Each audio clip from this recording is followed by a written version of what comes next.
मुसलमान अल्लाह के सिवा किसी से नहीं डरता, शफीकुर रहमान बरक।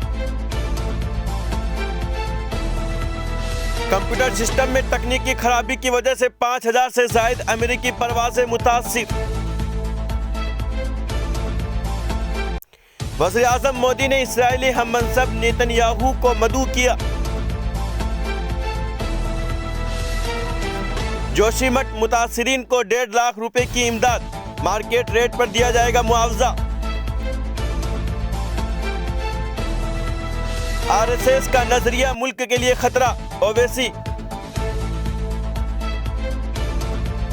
शिवसेना जम्मू और कश्मीर में भारत जोड़ो यात्रा में शामिल होगी, मनीष सिहानी।